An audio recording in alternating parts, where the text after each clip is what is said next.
മത്തങ്ങയും ഗോതമ്പ് പൊടിയും കൊണ്ട് നല്ല സ്വാദേറിയ ഒരു ഇലയുടെ ഉണ്ടാക്കുന്നത് എങ്ങനെയാണെന്ന് നോക്കാവേ. കുട്ടികൾക്കൊക്കെ ഒരുപാട് ഇഷ്ടപ്പെടും. നല്ല സോഫ്റ്റാണ്, ഹെൽത്തിയുമാണ്. ഞാൻ ഒരു വലിയ മത്തങ്ങയുടെ 4/1 എടുത്തിരിക്കുന്നത്. ഇതിന് വേണ്ടിയിട്ട് 1 കപ്പ് തേങ്ങ എടുത്തിട്ടുണ്ട്. പിന്നെ ഒരു വലിയ ഉരുള ശർക്കര എടുത്തിട്ടുണ്ട്. മത്തങ്ങ ഉണ്ടല്ലോ ചെറിയ കഷ്ണങ്ങളാക്കാം. എന്നിട്ട് നമുക്കതൊരു കുക്കറിലിട്ട് കൊടുക്കാം.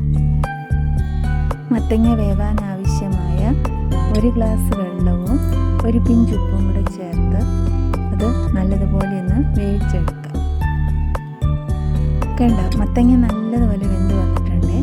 ഇനി നമുക്കതുണ്ടല്ലോ അതിൻ്റെ ചൂടൊക്കെ പോയി കഴിയുമ്പോൾ മിക്സിയുടെ ജാറിലിട്ട് അത് നല്ലതുപോലെ പേസ്റ്റാക്കി എടുക്കാം. ഇനിയുണ്ടല്ലോ നമുക്കതിനകത്ത് ചേർക്കാനുള്ള ഏലക്കാപ്പൊടി തയ്യാറാക്കാം. മിക്സിയുടെ ഒരു ചെറിയ ജാറിലേക്ക് ഒരു 2 ടേബിൾ സ്പൂൺ പഞ്ചസാര ഇട്ട് കൊടുക്കാം. അതിലേക്ക് ഞാനൊരു 8 ഏലക്ക ഇട്ടിട്ടുണ്ട്. പിന്നെ ഒരു 1/4 ടീസ്പൂൺ ജീരകവും കൂടി ഇട്ട് അത് നല്ലതുപോലെ പൊടിയാക്കി എടുക്കാം.